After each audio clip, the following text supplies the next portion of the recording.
Oke, sudah. Mohon izin Bapak Ibu, sebelumnya selamat pagi. Assalamualaikum warahmatullahi wabarakatuh. Salam damai sejahtera untuk kita sekalian.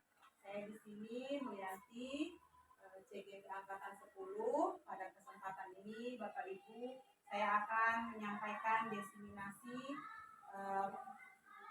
modul 1.4 budaya positif pendidikan guru penggerak.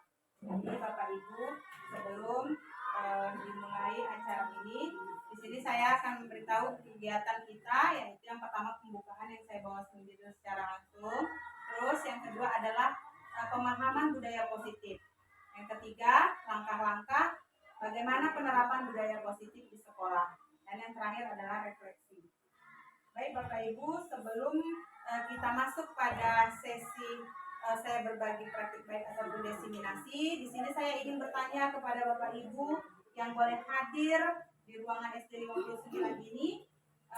Saya pertanyaan yang pertama, apakah hukuman itu dapat mendisiplinkan anak? Dapat sih. Iya, cuma sifatnya kadang sementara, cuma kalau sudah pengalaman dia dapat mendisiplinkan hanya untuk sementara. Baik. Kalau dari Ibu Tija, Ibu Yus bagaimana? Apakah hukuman dapat mendisiplinkan anak? Dapat. Oke. Nanti kita dari pertanyaan pemantik ketiga ini, tiga pertanyaan pemantik ini, di sini nanti kita akan dapat simpulkan apa itu budaya positif. Yang kedua, pemberian hukuman dengan hal positif seperti membaca atau membersihkan halaman sekolah, apakah dapat meningkatkan disiplin anak? Tergantung dari karakter anak juga sih. Tergantung dari karakter anak. Oke, terima kasih Bapak Ibu. Terus yang ketiga, memberi penghargaan apakah dapat meningkatkan motivasi belajar anak? Dapat. Oke, dapat. Oke. Oke, baik. Dari ketiga pertanyaan pemantik ini telah saya simpulkan Bapak Ibu menyatakan bahwa hukuman itu dapat bisa membuat anak disiplin. Terus ada juga yang bilang tidak, hanya bersifat sementara. Terus yang kedua, pemberian hukuman itu dapat hal positif, membaca, membersihkan halaman sekolah itu dapat juga mendisiplinkan anak. Jadi pada pemahaman disiplin positif ini, disinilah kita akan mengetahui apakah mendisiplinkan anak itu boleh dengan hukuman ataupun motivasi. Yang pertama, dari kegiatan ini pembelajarannya disiplin positif itu dimulai dengan mengetahui terlebih dahulu nilai-nilai kebajikan universal. Yang kedua, teori motivasi, hukuman dan penghargaan restitusi. Terus yang ketiga, keyakinan kelas. Yang keempat, kebutuhan dasar manusia. Yang kelima, restitusi 5 posisi kontrol. Dan yang terakhir, segitiga restitusi. Baik Bapak Ibu, disiplin positif itu adalah menumbuhkan disiplin anak yang didorong dalam diri anak tanpa hukuman dan hadiah. Dan nilai-nilai universal, nilai-nilai kebajikan universal itu adalah nilai-nilai yang telah disepakati bersama dari suku, bangsa, agama, bahasa maupun latar belakang. Jadi Bapak Ibu, disiplin itu, sekarang saya ingin bertanya kepada Bapak Ibu, kenapa Bapak Ibu datang ke sekolah sebelum jam pelajaran? Karena disiplin tadi, kata Ibu Tija. Oke, terima kasih. Kalau menurut Bapak nih, Ibu nih sudah mengatakan cara disiplin tadi. Kalau Bapak nih, Pak Bahar. Karena merupakan sudah tanggung jawab kami sebagai seorang pengajar yang harus datang lebih awal di Oke, baik. Jadi ketika kita menyadari bahwasannya itu tanggung jawab, itulah yang dibilang motivasi intrinsik yang keluar dari dalam diri kita. Jadi ketika kita mau melakukan disiplin positif, terlebih dahulu adalah diri kita dulu. Kita itu tidak bisa didorong orang lain. Ketika nih, Bu Dija, kamu harus nih besok datangnya jam 7 ya Bu. Datang kata Bu Dija. Dalam hatinya ya terserah aku mau datang atau enggak. Karena kita tidak bisa motivasi itu didorong terus menerus seperti halnya penerapan yang telah kita lakukan. ini ketika kita menerapkan pembelajaran dimulai dari jam 7. Karena itu adalah sebuah paksaan, segala sesuatu yang dimulai dari paksaan tidak akan bertahan lama. Benar kan Bapak Ibu? Kita tidak bertahan lama. Pada jam 7 itu kita tidak masuk lagi seperti itu lagi jam 7. Jadi, kenapa kita harus merubah itu, perubahan itu, yaitu dengan melihat di sini di layar depan adalah perubahan paradigma teori kontrol atau teori pilihan. Yang pertama, guru mengontrol murid. Terus bahwa kritik itu membuat orang merasa bersalah, dapat menguatkan karakter. Terus ilusi bahwa semua penguatan positif, efektif, dan bermanfaat. Ilusi bahwa orang dewasa memiliki hak untuk memaksa. Jadi Bapak Ibu, ketika kita di sekolah, anak-anak kita, kalian harus ya datangnya tepat waktu. Sementara ibu gurunya tidak menerapkan seperti itu dahulu. Jadi Bapak Ibu, ilusi bahwa orang dewasa itu memiliki hak untuk memaksa itu memang selalu kita lakukan dalam dunia pendidikan sekolah, karena kita merasa oh saya nih yang memegang kunci di sekolah ini. Jadi Bapak Ibu, perubahan paradigma sebenarnya yang kita harus lakukan adalah kita harus mencoba mengubah orang agar berpandangan sama dengan kita. Ya, itu stimulus responnya. Tetapi yang seharusnya adalah kita harus memahami pandangan orang lain tentang diri kita. Terus stimulus responnya perilaku buruk itu adalah dilihat sebagai suatu kesalahan. Misal, anak malas nih belajar. Kita selalu memandang mereka buruk. Padahal kita harus sebenarnya memiliki kontrol untuk memotivasi anak tersebut. Semua perilaku itu memiliki tujuan. Mungkin dia tidak senang dengan belajar bahasa Indonesia. Jadi kita kasihlah belajar yang mana yang kira-kira disukai anak-anak.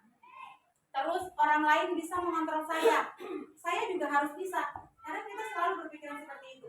Ah, dia bisa kok ngatur-ngatur saya juga harus bisa mengatur dia. Jadi sebenarnya yang realnya adalah hanya diri saya sendiri yang bisa mengontrol diri saya sendiri. Terus bujukan gagal nih. Seperti halnya Pak Bahar kemarin nih, bujuk kita semua. Yuk Bapak Ibu kita aktifkan kembali Kombel.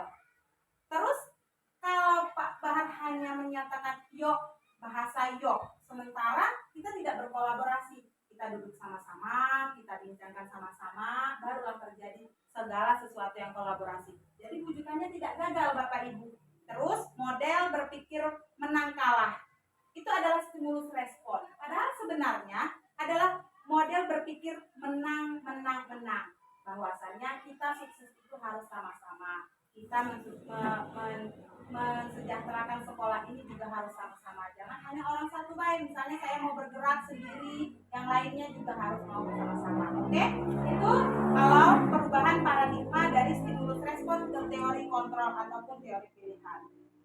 Selanjutnya Bapak Ibu, apakah makna disiplin itu? Dari bahasa Latin, disiplin yang artinya belajar. Makna asal dari kata ini berkonotasi dengan disiplin diri dari murid-murid. Disiplin diri membuat orang menggali potensinya menuju sebuah tujuan apa yang dihargai. Namun, budaya kita, makna kata disiplin telah berubah menjadi sesuatu yang dilakukan seseorang pada orang lain untuk mendapatkan kepatuhan. Benarkah Bapak Ibu? Benar. Ya, pernyataan seperti ini sudah membudaya bahwasanya kalau orang itu melakukan sesuatu atas dasar dibilang bagaimana ya, paksaan. Patuh itu kalau sudah dipaksa, itulah budaya.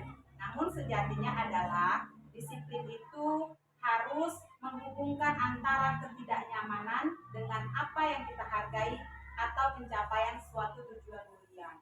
Itu makna kata disiplin.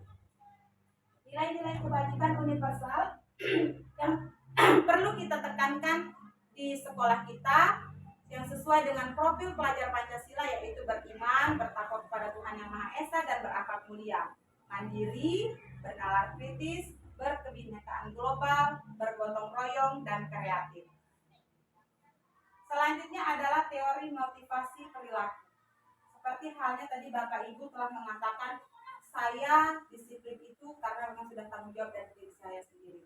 Berarti Bapak sudah memiliki motivasi internal, yaitu tujuan apa yang Bapak lakukan untuk Bapak disiplin, Bapak Ibu disiplin. Karena Karena Bapak Ibu telah menyadari dalam diri sendiri, oh saya mempunyai tugas dan tanggung jawab yang memang harus datang lebih awal daripada murid saya. Itu adalah teori motivasi perilaku manusia. Namun ada juga yang menyatakan bahwasannya motivasi itu hanya eksternal untuk menghindari hukuman, seperti halnya untuk menghindari sanksi-sanksi dari atasan. Terus ada juga untuk mendapatkan imbalan. Misalnya kalau saya rajin, nanti saya dapat predikat lebih baik, seperti itu Bapak Ibu. Tapi teori motivasi ini pasti kita masih saja melakukan ketiga-tiganya. Motivasi eksternal dan internal. Motivasi yang seharusnya dimiliki oleh seorang guru adalah motivasi internal, yaitu harus bermulai dari diri sendiri. Oke, selanjutnya menurut Ki Hajar Dewantara, merdeka itu artinya tidak hanya terlepas dari perintah, juga cakap, akan tetapi dapat membuat pemerintah diri sendiri. Selanjutnya Bapak Ibu, kita akan masuk kepada poin dihukum oleh penghargaan. Kita sering menghukum anak tersebut ketika dia melakukan kesalahan, seperti halnya datang terlambat. Sebenarnya kita harus introspeksi dulu Bapak Ibu, apakah kita sudah melakukan hal yang sama? Ketika kita terlambat, apakah kita dihukum juga? Kan tidak Bapak Ibu. Namun pengaruh tersebut bisa berpotensi baik dalam jangka pendek, belum tentu dalam jangka panjang. Seperti halnya kita mengurangi jam belajarnya. Kamu nak, kalau tidak selesai mengerjakan tugas ini, kamu tinggal di dalam kelas, kamu tidak boleh keluar main. Sebenarnya itu tidak boleh kita lakukan pada dunia pendidikan. Karena apa? Bahwa penghargaan itu boleh dilakukan kalau semua siswa itu kita nyatakan dianya semuanya baik. Misal dalam kelas saya mengapresiasi penghargaan kepada Nayara karena dia memang pintar. Namun dalam hal lain, ataukah besoknya saya juga harus mengapresiasi anak didik saya yang 2 lagi, 3 lagi, sampai ke 16 tadi kita semua memberikan penghargaan pujian. Walaupun Nayara tadi mungkin saya memujinya dalam hal dianya prestasinya baik. Terus ada anak yang nakal misalnya Alif, oh dia berarti punya juga penghargaan mungkin ketika dia mampu mengerjakan tugas yang saya berikan di lain waktu. Jadi begitu Bapak Ibu, dihukum oleh penghargaan. Penghargaan itu harus semuanya kita ratakan di dalam kelas. Jadi tidak hanya yang ranking 1, 2, dan 3. Jadi penghargaan itu semuanya kita harus apresiasi. Pujian itu dapat menumbuhkan semangat belajar daripada peserta didik kita. Berikutnya yaitu bisa juga penghargaan itu menurunkan kualitas. Seperti halnya tadi saya bilang, kalau kita cuma mengapresiasi 3 murid saja terus menerus. Oh, Rita kamu bagus ya nak, Mutiara kok salah nak. Kita tidak bisa harus terus melakukan pembicaraan yang negatif. Kita harus mampu Bapak Ibu di dalam kelas menumbuhkan motivasi, nak kamu tidak apa-apa, untuk pembelajaran ini tidak mampu, tapi di rumah nanti boleh minta tolong bantu mamanya ya nak, ini diselesaikan caranya seperti ini. Jadi kita harus bisa memberikan arahan kepada siswa kita untuk hal yang lebih baik lagi. Untuk apa? Untuk kiranya dia disiplin mengerjakan tugas-tugas yang kita berikan kepada dia ketika kita masuk pada kegiatan pembelajaran.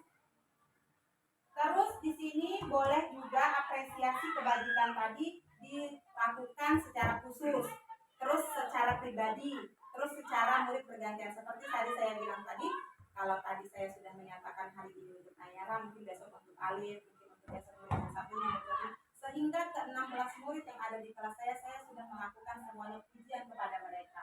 Jadi seperti itu ya Bapak Ibu. Terus ini adalah masuk kita ke apa itu restitusi. Restitusi itu adalah proses menciptakan kondisi bagi murid untuk memperbaiki kesalahan mereka sehingga mereka bisa kembali pada kelompok mereka dengan karakter yang lebih kuat.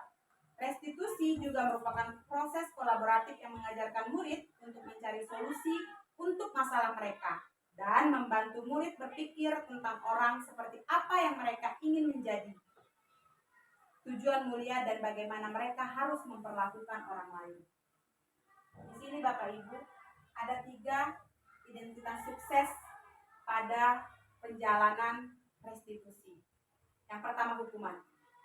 Kembali Bapak Ibu kita refleksi ke diri kita bahwasanya kita sering melakukan yang namanya memarahi siswa, menunjuk-nunjuk siswa, ataupun menekan siswa. Nah, kamu tidak boleh melakukan hal seperti ini, sementara kita tidak menyatakan yang baiknya seperti apa. Identitas seperti ini, identitas restitusi yang seperti ini pasti akan gagal mendisiplinkan anak-anak kita di sekolah. Terus, kalau identitas sukses dengan kata disiplin menggunakan restitusi, kita yang pertama adalah mencari dulu, mengidentifikasi dulu apa masalah anak tersebut. Karena manusia itu pasti yang bisa melakukan kesalahan. Jadi pertama kita identifikasi dulu apa masalahnya. Jadi kita tidak bisa, jadi pada pelajaran pendidikan guru penggerak ini Bapak Ibu, saya mengetahui bahwasanya ketika kita menyimpulkan sebuah anak itu ada masalah, kita tidak bisa mendengarkan si A si B. Itu tidak baik sebenarnya Bapak Ibu. Jadi kita identifikasi satu-satu, tidak perlu bersamaan. Kamu kenapa tadi nak memukulin si Arya, misal seperti itu. Arya ini tidak boleh ada di situ Bapak Ibu. Kita satu-satu kita selidiki kenapa itu terjadi, terus baru kita memperbaiki hubungan, belajar dari kesalahan. Terus kita ngomong gini, kamu tuh lah, sudah ibu bilang nggak usah nakal, nggak usah pukul-pukulan. Itu tidak boleh kita ungkapkan seperti itu Bapak Ibu, karena segala sesuatu pada anak pendidikan sekolah dasar ini semua direkam. Ketika kita menunjuk-nunjuk, memarahi dengan suara lantang, itu semua direkam oleh anak didik kita. Makanya kadang-kadang kalau kita bisa introspeksi diri, kenapa anak itu tidak semangat ketika kita masuk, mungkin ada salah dari kegiatan pembelajaran budaya positif yang kita lakukan pada kegiatan kelas kita ataupun di sekolah kita. Jadi harapannya Bapak Ibu, ketika kita mencari solusi untuk didisiplinkan positif, kita harus mempunyai 9 ciri restitusi ini, yaitu bukan untuk menebus kesalahan, namun belajar dari kesalahan. Jadi kita boleh mengatakan, anakku, kamu memang salah, tetapi semuanya pernah salah di dalam kelas ini. Kamu tidak apa-apa, yang penting kamu sudah sadarkan, kamu sudah salah dalam melakukan hal memukuli siswa tadi. Jadi kita menggali segala sesuatunya Bapak Ibu, kenapa dianya melakukan kesalahan. Terus restitusi yang berikutnya adalah tawaran. Tawarannya kita menawarkan anak ini. Jadi kira-kira nak, nanti kalau seandainya kamu sudah maafkan nih sama si Alif, Alia, apakah kamu mau untuk tidak mengulangi lagi? Kita memberikan tawaran.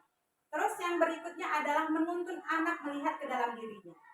Kita bertanya kepada anak tersebut, kira-kira kalau seandainya nak kamu memukul orang seperti itu sudah bagus belum untuk diri kamu?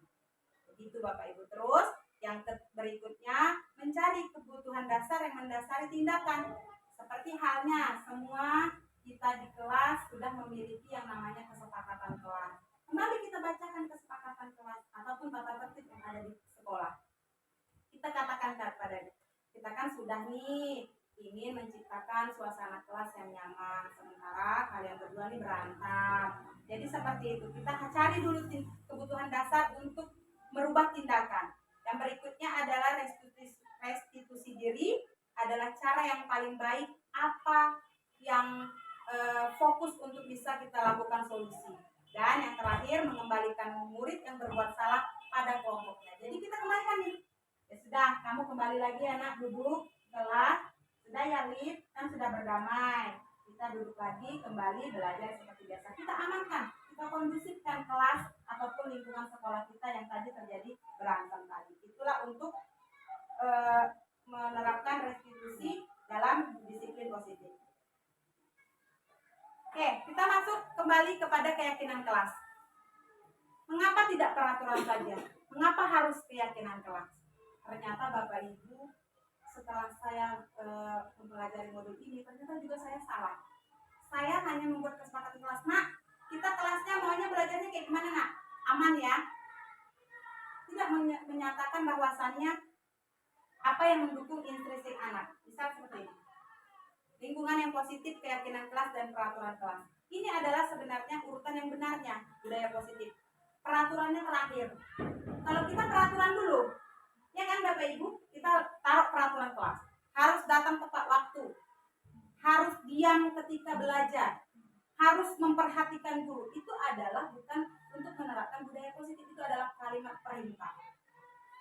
Jadi Bapak Ibu kita positifkan dulu lingkungannya, kita bekerja sama-sama anak-anak, keyakinan kelasnya apa, barulah kita buat peraturan kelasnya. Contohnya seperti ini. Boleh Bapak Ibu lihat yang warna hijau dengan yang warna putih. Kalau menurut Bapak Ibu, yang hijau atau yang putih yang keyakinan? Kalau keyakinan itu adalah yang didorong dari diri anak itu sendiri untuk melakukan. Kalau kesepakatan adalah sesuatu perintah. Yang mana Bapak Ibu? Yang putih, yang ini, yang putih ini, layar putih dan layar hijau. Yang putih lah. Tentu yang putih. Oke, berarti Bapak juga sudah bisa menerapkan keyakinan itu di dalam diri Bapak. Bapak sudah menyatakan bahwasanya kami guru dan murid saling menyayangi. Kalau kalimat yang di warna hijau, kesepakatan kelas, datang tepat waktu mengucapkan salam. Itu adalah sebuah perintah. Perintah. Jadi untuk memang Bapak Ibu sekarang ini kita guru harus memang mendidik anak sesuai dengan zamannya, sesuai dengan kodratnya. Anak-anak sekarang beda dengan anak-anak dulu, yang semuanya mereka mematuhi apa yang dikatain guru itu itulah benar. Namun kenyataannya sekarang anak itu lebih banyak protesnya daripada patuhnya. Karena apa? Karena unsur-unsur yang kita lakukan adalah sesuatu paksaan.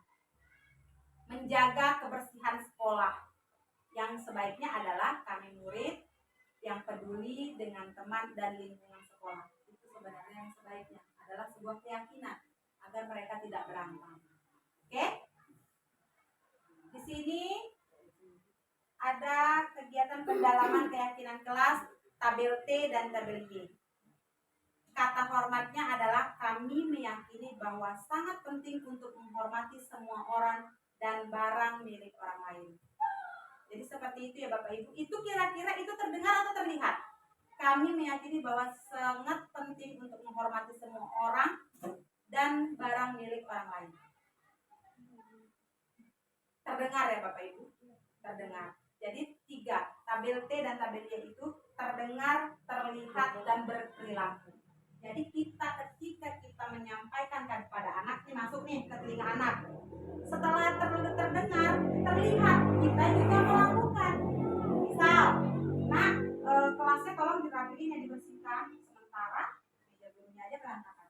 Bagaimana dia mau membuat lingkungan kelasnya jadi bersih dan aman? Seperti itu. Terus yang ketiganya adalah berperilaku. Jadi kita mencontohkan kepada anaknya. Seperti ini kemarin Pak Bahar, anaknya dia yang pukul sampah di luar supaya anaknya itu. Jadi seperti itu ya Bapak Ibu. Kita duluan yang mencontohkan, karena ada pepatah mengatakan guru itu ditiru dan digugu. Ya seperti itu ya Pak. Guru itu digugu dan ditiru. Nah, jadi kita yang harus mencontohkan nih. Apalagi sekarang anak-anak sekarang memang sudah respeknya kurang Bapak Ibu. Jadi harus kita lah yang mencontohkan dulu seperti kepada anak, barulah dia mau melakukannya. Oke, berikutnya inilah yang merupakan peraturan. Selalu kembalikan ya nak buku ke tempatnya. Dilarang mengganggu orang lain. Itu adalah peraturan. Hadir di sekolah 15 menit sebelum pembelajaran dimulai. Terus dilarang melakukan kekerasan. Itu adalah peraturan. Namun padahal sebaiknya adalah keyakinan kelas yang harus kita buat terlebih dahulu, yaitu tanggung jawab, menghormati orang lain, berkomitmen, menjaga keselamatan, menghormati orang lain, dan menghormati orang lain, bersabar. Jadi sebenarnya Bapak Ibu yang penting pertama adalah keyakinan dulu baru peraturan. Kita yakini dulu anak itu bahwa seandainya kalau kamu membersihkan kelasnya dengan bersih, nah kita nanti belajarnya aman. Jadi besok-besok dia pikir tuh, yang hari dia piket. Seperti itu. Terus juga Bapak Ibu, kita sering menjumpai anak-anak kita yang tidak mengenakan sepatu di sekolah. Kita hanya menjudge saja, kenapa nak kamu tidak pakai sepatu kamu hari ini? Sementara kita tidak tahu apa yang dibutuhkan anak tersebut. Bisa saja dia di rumah kurang perhatian, dia kurang kasih sayang dari orang tuanya, kurang kepenguasaan diri, dan juga bisa jadi dia mempunyai masalah dari yang namanya kebutuhan dasar manusia itu yang bertahan hidup. Kita tidak mengetahui Bapak Ibu, anak-anak itu datang ke sekolah mempunyai masalahnya sendiri-sendiri. Misal dia sepatu, mungkin mama bapaknya tidak mampu beli sepatu itu sudah koyak, dia malu kepada teman-temannya untuk memakai sepatu tersebut. Jadi kebutuhan dasar manusia itu juga Bapak Ibu perlu kita terapkan sebagai kita guru. Kita harus bisa kasih sayang dan merasa diterima kepada siswa kita. Kesenangan bertahan hidup, penguasaan dan kebebasan. Di sini 5 posisi kontrol yang wajib kita temukan pada siswa, pada diri kita. Oke, yang pertama boleh Bapak Ibu lihat motivasi, identitas gagal, identitas berhasil. Kalau kita lihat dari sini Bapak Ibu, kira-kira kita berada di posisi mana? Posisi penghukumkah? Pembuat merasa bersalahkah? Posisi temankah? Posisi pemantau atau posisi manajer? Tentunya kita, karena kita memang belum tahu budaya positif itu apa, kita masih sering di posisi penghukum dan pembuat merasa bersalah. Kita sering mengatakan seperti ini, ya karena kalian kalau ribut, nanti ibu yang dimarahin bapak kepala sekolah, mana kelas kita dekat lagi dengan kantor. Saya sering mengatakan seperti itu Bapak Ibu kepada anak-anak murid saya. Kalian tuh nak itu baru tinggalkan sebentar, padahal kalian sudah ribut. Itu sebenarnya tidak boleh dikatakan waktu pemberian kata bersalah. Kita harus bisa menunjukkan kepada anak tersebut bahwasanya dia bisa menghargai dirinya sendiri. Kita harus jadi manajer bagi mereka, ya, manajer. Kita ngomongin gini, ayo kita kan sudah nih buat keyakinan kelasnya, kesepakatan kelasnya, belajarnya harus aman dan tertib. Harusnya seperti itu bahasanya Bapak Ibu. Namun karena memang kita belum tahu 5 posisi kontrol kita, apa yang memotivasi diri kita, kita sering merasa kita adalah seorang guru yang penghukum dan pembuat merasa bersalah. Namun untuk kedepannya Bapak Ibu, kita hendaknya bisa memiliki 5 posisi kontrol ini, yaitu bisa menjadi teman, bisa menjadi pemantau, dan bisa menjadi manajer. Pemantau itu dalam arti ketika anak itu bisa nih, kejadiannya seperti Fajar. Fajar itu anaknya sekali dia tidak mau menulis. Oke, mungkin dia lagi tidak mau. Kita bagian mantau aja di Bapak Ibu. Besok kedua kita jadi teman, kita dekati dia. Fajar maunya belajarnya seperti apa? Fajar maunya belajar main di luar ya. Kita bisa menjadi teman. Terus berikutnya lagi barulah kita menjadi manajer, membimbing dan mengarahkan. Untuk posisi 5 posisi kontrol ini Bapak Ibu, segala sesuatunya itu perlu tahapan ataupun waktu. Kita tidak bisa harus sudah dapat nih berbagi praktik baik dari guru, saya harus jadi manajer lah terus. Tidak bisa juga Bapak Ibu. Kita adalah manusia yang tidak luput dari hilaf salah dan dosa. Mau juga kita abaikan, biarlah dia di situ. Nanti diamlah dewe. Ya, itulah sebagai pemantau tadi Bapak Ibu. Namun dengan seiringnya berjalannya waktu nanti kita menerapkan di sekolah kita budaya positif, lambat laun dari teman, dari pemantau hingga akhirnya kita menjadi posisi manajer.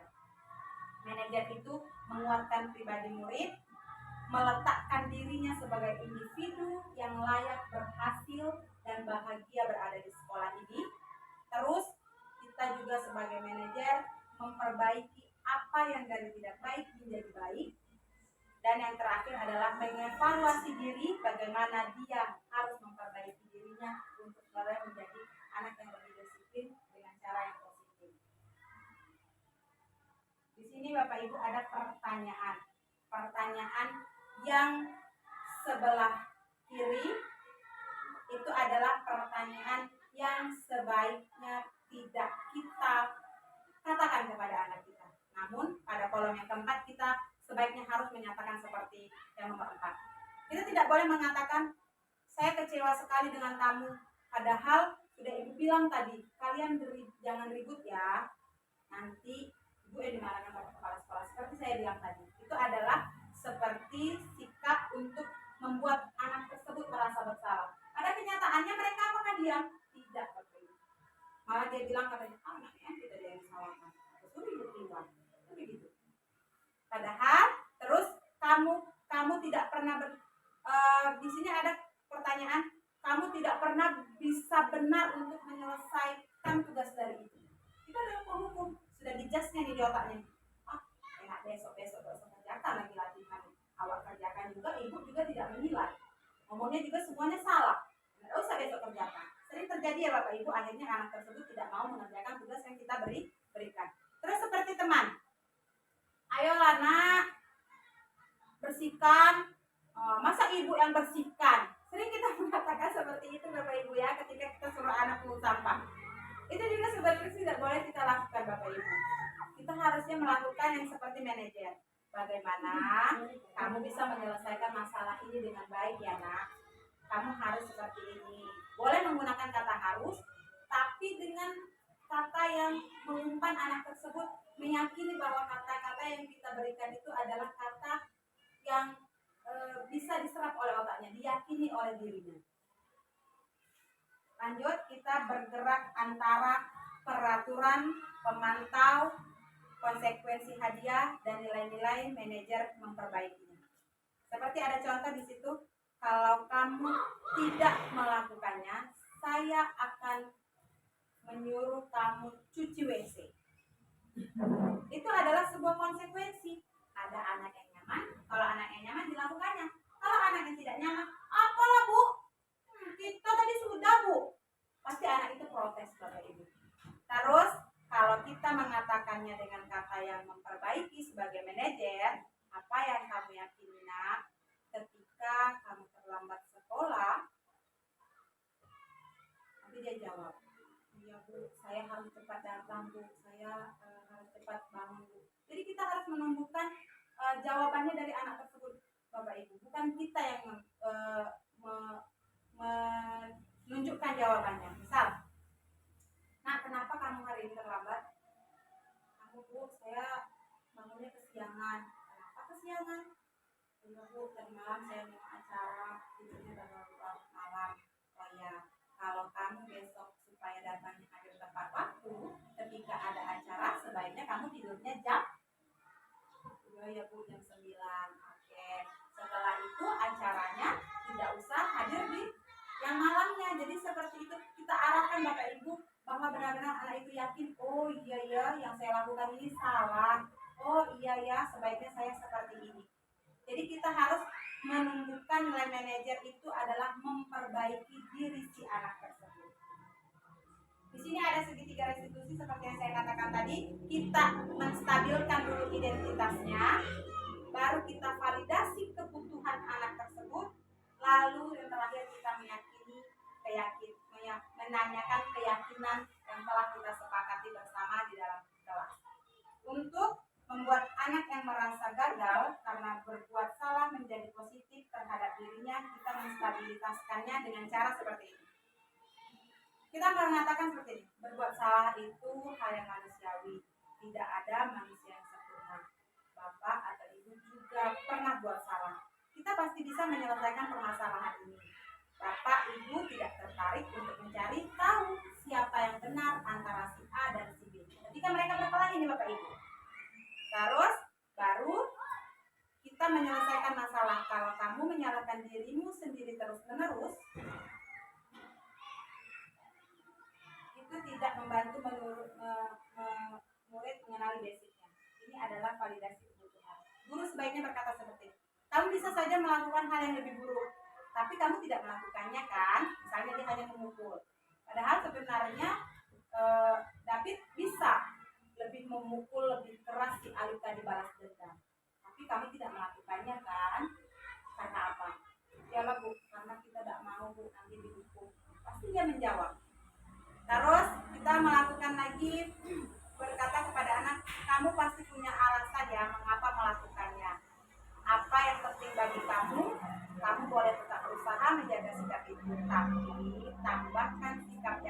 yang baru, yang lebih baik lagi.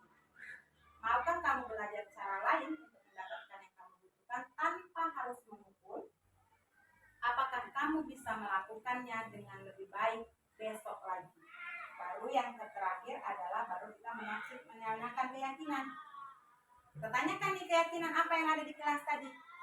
Apakah kita percaya di kelas kita itu nilai-nilainya harus bertakwa kepada Tuhan Yang Maha Esa, saling menyayangi, terus nilai-nilai universal apa yang telah disepakati, kelas apa yang ideal, kamu ingin jadi anak yang seperti apa.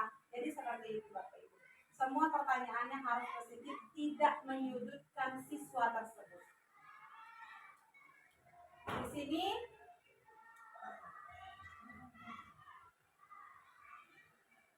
disiplin positif itu semua perilaku memiliki tujuan. Teori motivasi untuk menghindari hukuman. Yang kedua, mendapatkan imbalan. Yang ketiga, untuk menghargai diri sendiri. Model berpikir menang, kolaborasi, dan konsensus menciptakan pilihan-pilihan baru, yaitu dengan 5 posisi kontrol. Penghukum, pembuat rasa bersalah, teman, pemantau, dan manajer. Terus kita juga disiplin itu menghayati yang namanya realita. Realita kita itu adalah berbeda-beda, namun kita berusaha saling memahami, yaitu dengan memahami 5 kebutuhan dasar manusia. Yang pertama, bertahan hidup, penguasaan, kasih sayang dan rasa diterima, kesenangan dan kebebasan. Jadi makna disiplin itu adalah belajar kontrol diri dengan menggali potensi kita agar tercapai tujuan yang mulia, yaitu sesuatu menjadi seseorang yang kita inginkan berdasar nilai-nilai yang kita hargai. Jadi Bapak Ibu, kita melakukan disiplin positif ini yang pertama adalah harus mulai dari diri sendiri. Anda tidak bisa mengontrol orang lain untuk dapat berubah, namun kitalah yang berubah menjadi lebih baik dulu. Kita berusaha untuk bisa menjadi contoh bagi teman-teman yang lain untuk dapat menerapkan budaya disiplin positif ini di sekolah kita. Dengan menimbang lagi, yaitu adalah kita harus mengetahui apa 5 posisi kontrol kita sebagai guru di sekolah kita. Jadi Bapak Ibu, sekian materi yang bisa saya sampaikan kepada Bapak Ibu mengenai praktik baik yang telah saya pelajari pada kegiatan pendidikan guru penggerak ini untuk menerapkan budaya disiplin positif di sekolah. Semoga harapannya kita semua dapat menjalankan seperti apa yang telah saya sampaikan pada kegiatan hari ini. Sebelum saya tutup, kita refleksi dulu kita. Kira-kira kita ingin menjadi guru seperti apa kita di masa depan? Penghukumkah? Membuat orang merasa bersalah? Atau menjadi teman? Atau menjadi pemantau? Atau menjadi manajer? Saya kembalikan kepada Bapak Ibu sekalian. Sekian materi yang boleh saya sampaikan di sini.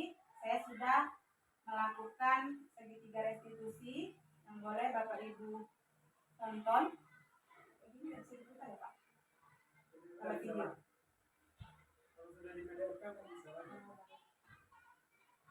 Di sini saya perlihatkan kepada Bapak Ibu.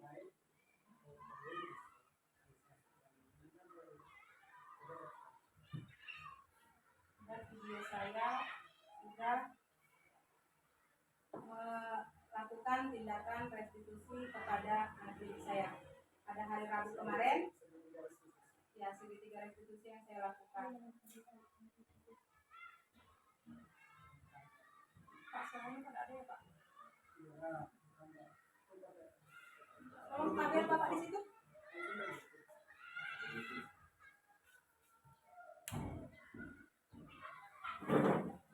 Tabel ya Pak.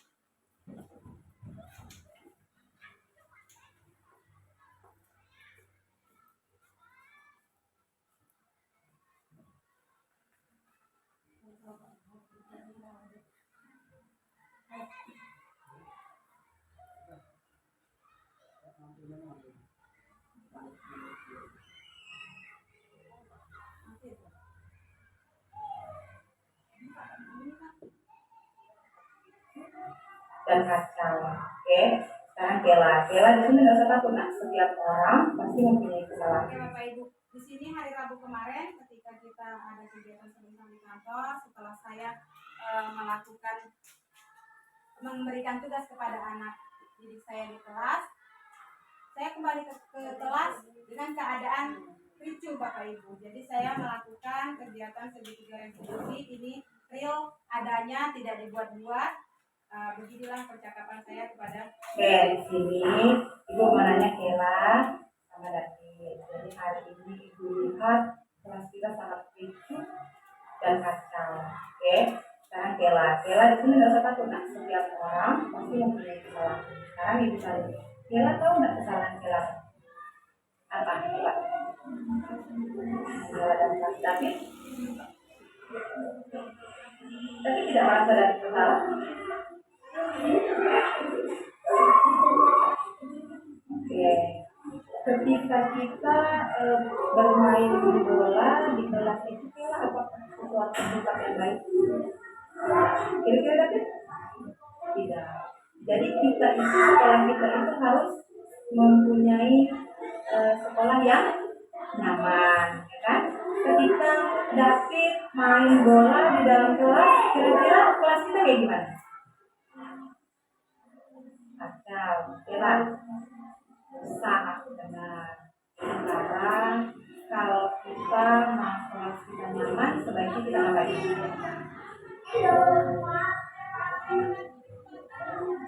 Dengan hati-hati. Jelas, apa yang dia lakukan supaya kelas kita itu nyaman, belajarnya tidak berisik, tidak main di dalam kelas. Oke, seperti halnya kita sudah menentukan, yaitu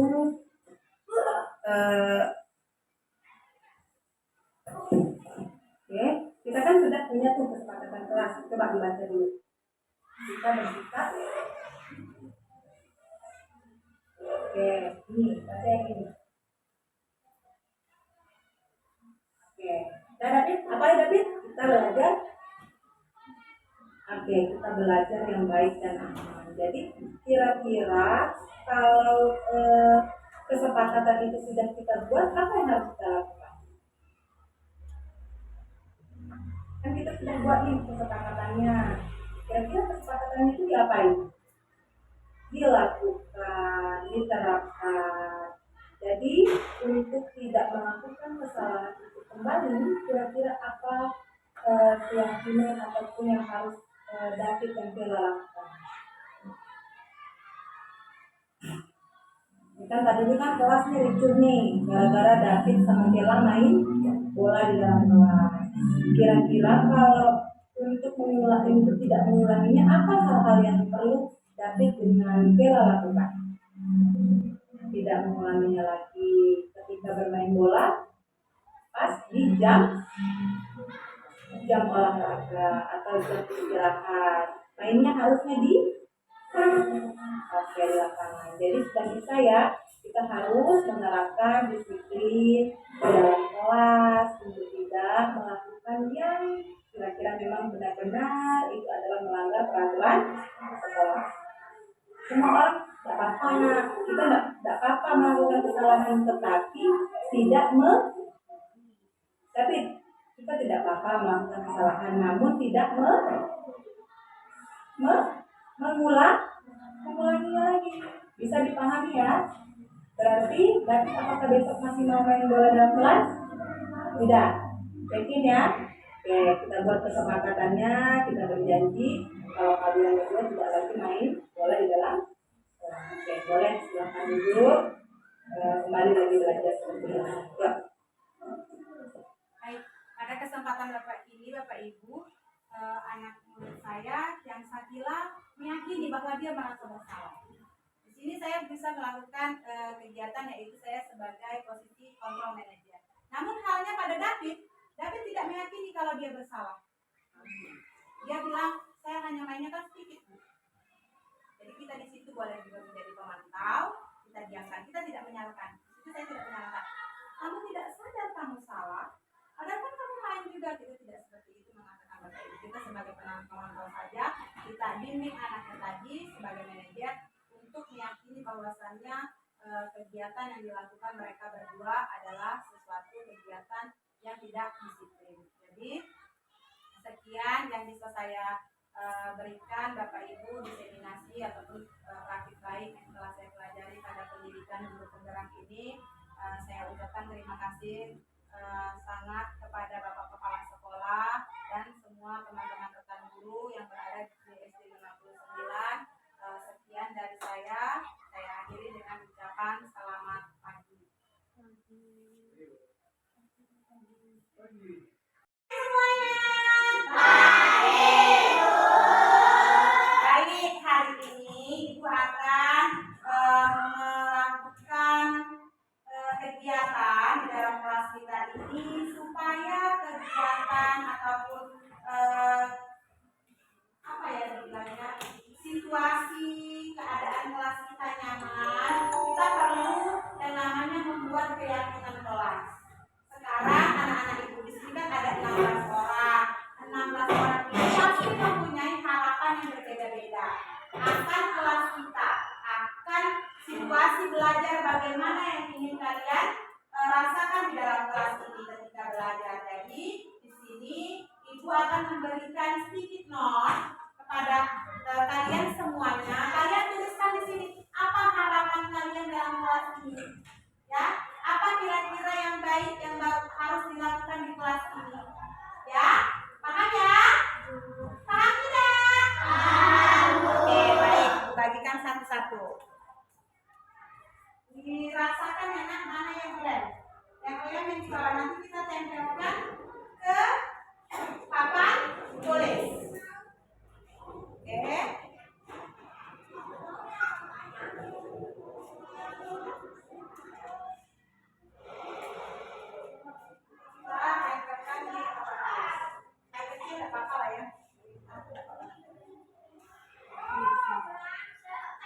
Dirasakan lemnya ya, lem di bawah.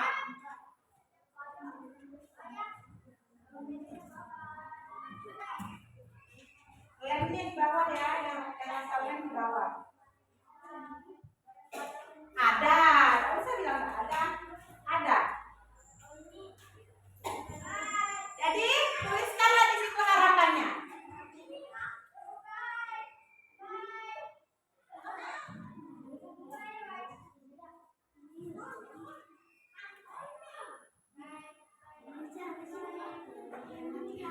Ayo ditulis. Nanti. Nah.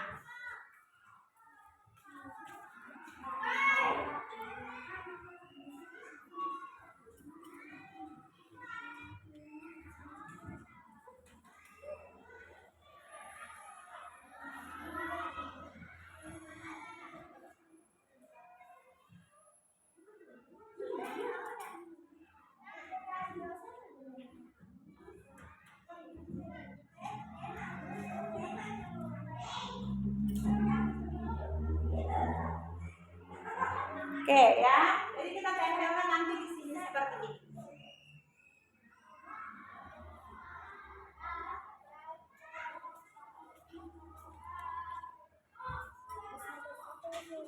Ya, yang sudah ditulis boleh ditempel. 1 boleh, 2 boleh. Tidak perlu panjang-panjang. Nah, misal kita mau kelasnya yang bersih, yang bagaimana. Pokoknya situasi di kelas ini. Sudah? Putra sudah? Tempel lagi. Loh, cepat ya. Oke. Sudah, yang sudah boleh menempelkan. Yuk. Tempel anak. Ya, enggak apa-apa. Tempelkan. Ya, tempelkan. Oke. Tempel. Enggak apa-apa. Oke, tempel.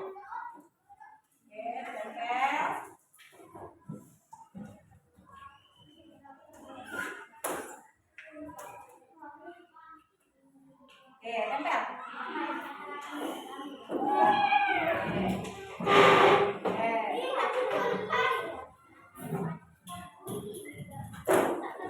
Bawa aja kita Fitri.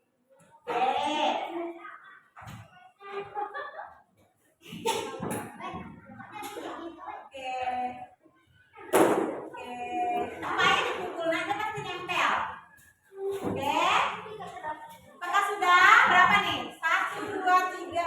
5, 6, 7, 8, 9, 10, 11, 12, 13, 14.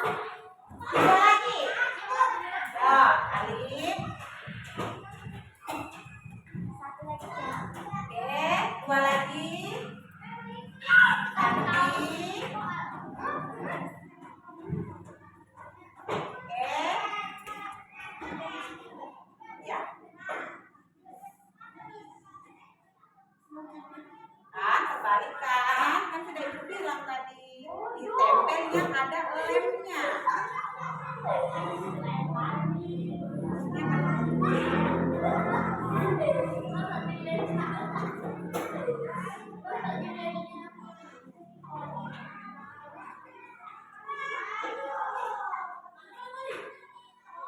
Oke. Oke ya. Baik.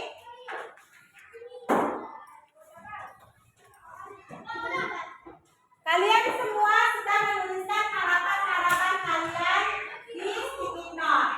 Jadi dari harapan-harapan itu kita akan menentukan kira-kira apa kesepakatan yang akan kita rubah menjadi keyakinan kelas. Keyakinan itu adalah sesuatu yang nantinya akan kalian lakukan dengan kesadaran diri sendiri. Makanya lah kita sepakati bersama. Kalian buangkanlah di sticky note itu untuk bisa kita terapkan bersama. Oke, baik ya. Kita mulai, kita akan bacakan. Ibu akan bacakan dari, oh ini tidak ditulis namanya ya nak. Yang ini punya Kela ya? Ini Kela. Kela. Kalau Sakila mengatakan belajar dengan tertib dan menginginkan kelas tetap bersih. Oke. Berarti kita tulis ya, harapan keyakinan yang pertama berarti kelas yang bersih. Berarti ini adalah keyakinannya tentang kebersihan. Oke.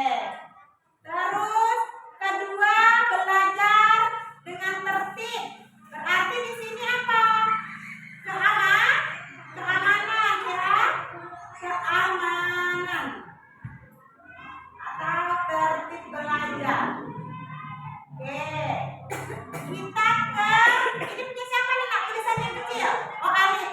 Alif juga lingkungan yang bersih, tidak ada sampah. Oke, sama ya. Kebersihan sama dengan Sakila.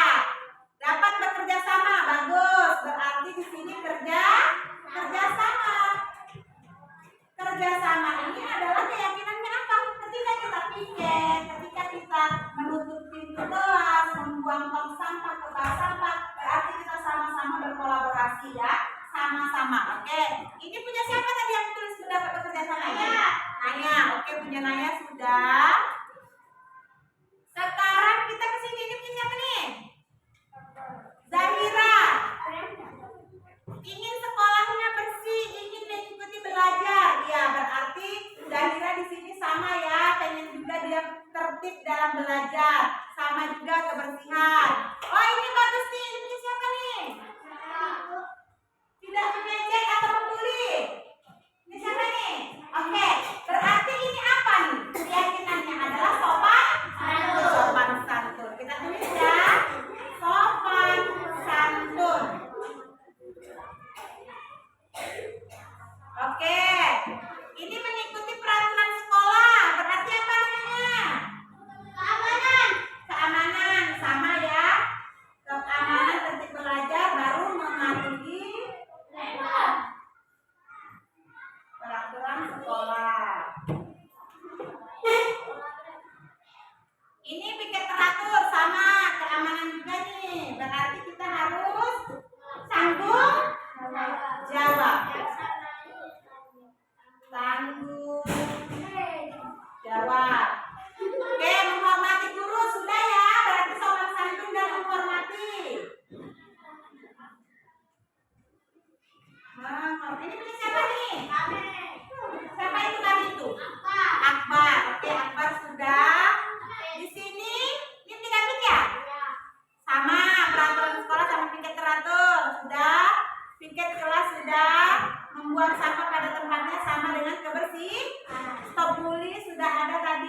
sopan santun dan menghormati, mempunyai kelas dan nyaman, sama berarti kita keamanan dan tertib belajar. Kita bersama menghormati guru, bersih ya, bersih. Oke, sudah?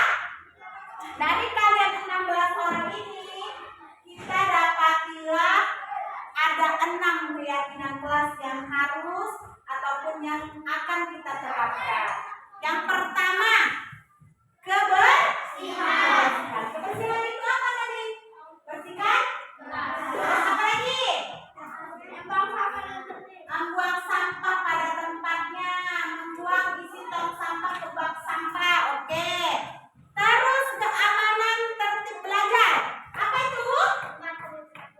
Mematuhi peraturan kelas, peraturan sekolah, tidak mengganggu teman lagi belajar. Apa lagi? Apa lagi nih? Tertib belajar apa? Tidak Oke ya. Yang ketiga keyakinannya adalah kerjasama. Kerjasama itu apa? Tadi piketnya harus tanggung jawab, harus tahu. Gotong royong piketnya. Kalau misal tidak dibagi piket, jangan lagi kita nudur-nudur temannya. Kau belum. Haruslah kerjasama. Yang keempat, sopan santun. Apa sopan santun? Hormat guru. Tidak ejek teman. Apa lagi?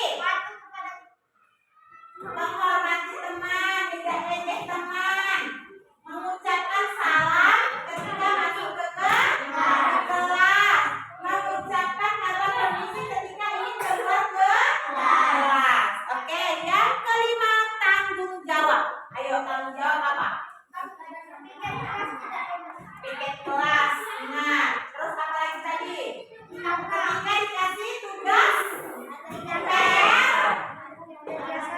dikerjakan tepat waktu. Ketika dipesankan ibu guru besoknya kita prakteknya bawa ini. Ingatlah tanggung jawabnya. Belajarnya juga harus seperti itu. Menyelesaikan tugas yang diberikan guru tepat waktu. Oke, yang terakhir, menghormati. Apa tadi menghormati? Menghormati guru, menghormati teman, menghormati pendapat teman. Ketika kita misalnya kerja kelompok, misalnya Yara bilang gini, kayak gini nak, oi, caranya kayak gini, datang apa? Sosokan lah, bukan kayak itu tidak boleh. Kita menghormati, ya. Kalau ada teman yang mengasih ide, kalau ada teman yang melontarkan kata-kata apa, kita hormati.